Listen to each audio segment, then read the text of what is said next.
Gondal market યાર્ડમાં ડુંગળીની અઢળક આવક વચ્ચે ખેડૂતો નીચા ભાવે ડુંગળી વેચવા મજબૂર બન્યા છે।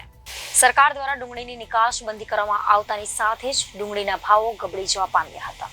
આ સાથે જ ખેડૂતો, વેપારીઓ અને ડુંગળીની ફેરી કરતા ફેરિયાઓને પણ મોટી નુકસાની સહન કરવાનો વારો આવ્યો છે। તેમ છતાં ખેડૂતોના વિરોધ વચ્ચે ગોંડલ માર્કેટ યાર્ડમાં ડુંગળીની આવક અઢળક થવા પામી છે। ખેડૂતોના વિરોધ વચ્ચે ગોંડલ માર્કેટ યાર્ડમાં સત્તાધીશો દ્વારા ડુંગળીની આવકનો પ્રારંભ કરવામાં આવતા માર્કેટ યાર્ડમાં એક જ દિવસમાં ડુંગળીના 70,000 કટ્ટાની આવક થવા પામી હતી।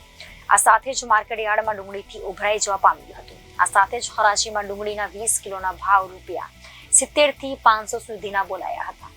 ગોંડલ માર્કેટ યાર્ડમાં લાલ ડુંગળીની અઢળક આવક થવા પાછળનું મુખ્ય કારણ ખેડૂતોના જણાવ્યા મુજબ લાલ ડુંગળી વધુ પડતા સમય સુધી સંગ્રહ થઈ શકતી ન હોવાથી ખેડૂતોનો માલ બગડતો હોવાની વિગતો જાણવા મળી રહી છે, જેમના કારણે ખેડૂતોને ન છૂટકી નીચા ભાવે ડુંગળીનું વેચાણ કરવાની ફરજ પડી રહી છે। ડુંગળીના નિકાસ પ્રતિબંધ હટાવવાની માંગ માટે માર્કેટ યાર્ડના સત્તાધીશો, વેપારીઓ, ફેરિયાઓથી લઈને ખેડૂતો સુધીના લોકો કરી રહ્યા છે માંગ।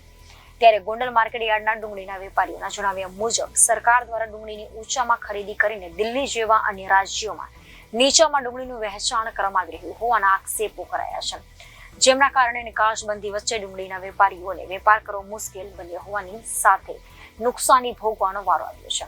જ્યારે સરકારના નાફેડ જેવી સંસ્થાઓ દ્વારા ડુંગળીની ખરીદી કરવામાં આવી રહી છે, એ સાઈઝની ડુંગળીનું ઉત્પાદન સૌરાષ્ટ્રમાં થવા પામ્યું નથી। તેમને લઈને વેપારીઓ, ખેડૂતો બંનેને ડુંગળીઓ રાતા પાણીને રોવાનો વારો આવ્યો છે। બીજી તરફ ગોંડલ માર્કેટ યાર્ડમાંથી ખરીદી કરીને ગામડે ગામડે રિટેલ ડુંગળીનું વહેંચાણ કરતા ફેરિયાઓને પણ ડુંગળીની ગબડી પડેલ બજારની વચ્ચે ખોટ ભોગવાનો નોબત આવી છે, જેમના કારણે ડુંગળીના ખેડૂતોને પોષણ સક્ષમ ભાવ ન મળતા વેપારીઓ અને ફેરિયાઓને પણ માથે ઓઢીને રોવાનો વારો આવ્યો છે। અમે ગોંડલના ફેરિયાઓ છે, રિક્ષાઓમાં વેચી છીએ, ગામે ગામ જાય છીએ, એટલે અમે ખેડૂતની સાથે જ છે। જો મોંઘો ભાવ મળે તો અમને પણ વેચવાની મજા આવે, તો અમારે ડીઝલ પાણીના ખર્ચા નથી નીકળતા ને ખેડૂતને પણ મજૂરીના પૈસા નથી થતા, અને જે મોંઘી ડુંગળી હોય એમ ખેડૂતને પણ સારું ને અમારે પણ સારું, અમારે પણ ઓછો માલ ભરવો પડે ને ગ્રાહક અમારી પાસે પણ લેવા રાજી નથી। હજી સસ્તું દો એમ કરે છે। જે મોંઘું હોય એમ અમારા ગોંડલના ફેરિયાને પણ સારું ને સારામાં સારો ભાવ આવે તો ખેડૂતને સારું ને અમને પણ સારું। શું નામ આપનું? અમારું નામ સદામભાઈ છે। ગોંડલના ફેરિયાઓ 200 થી વધુ છે, રિક્ષામાં વેચી છીએ। જેમ વધારે ભાવ આવે અમે ખેડૂતની સાથે જ છીએ। આજે ડુંગળીના ભાવ 5 રૂપિયાથી માંડી અને 15 રૂપિયાના ભાવ છે ગોંડલ યાર્ડની અંદર, અને ખેડૂતો બહુ પરેશાન છે। વેપારી બિચારા શું કરે, સરકાર ખરીદી કરી અને દિલ્હીની અંદર નીચા ભાવે વેચે છે, અહીંયા ઊંચા ભાવે લે છે। વેપારીને કોઈને પડતર આવવા દેતા નથી, બરોબર।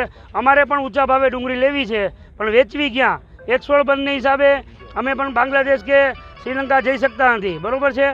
અને અમારે ઊંચા ભાવે લેવી છે, પણ સરકાર પડતર આવવા દેતી નથી। સરકાર ડુંગળીની ખરીદી કરી ઊંચા ભાવે અને પછી નીચા ભાવે બીજા માર્કેટમાં દિલ્હીમાં બધે વેચે છે, અમને પડતર બેસવા દેતી નથી। અમારે ઊંચા ભાવે લેવી છે ખેડૂતોની ડુંગળી, ખેડૂતો પરેશાન છે, પણ કેમ લેવી? અમારે પણ લાખો રૂપિયાનું નુકસાન છે, એક એક ગાડીએ 4-4, 5 લાખ રૂપિયાનું નુકસાન છે એક્સપોર્ટ બંધ થવાથી। અમારી એક જ માંગ છે સરકારને કે નાફેડ ખરીદી કરે છે એમાં કાંઈ ખેડૂતોને કાંઈ ભાવ મળવાના નથી। એ 40 mm થી 60 mmની ડુંગળી માગે છે। ગુજરાતની અંદર 25 થી 40 mm જ ડુંગળી બની છે। એ ડુંગળી ગમે ત્યારે 7-8 દિવસમાં વેચવી પડે, નકર ડુંગળી ઉગી જાય, ખરાબ થઈ જાય, બરોબર। સરકાર પાસે એટલી માંગણી છે કે એક્સપોર્ટનો બેન ઉઠાવી અને સરકાર એક્સપોર્ટ ચાલુ રાખે। Bureau report, Gondal Janadesh news.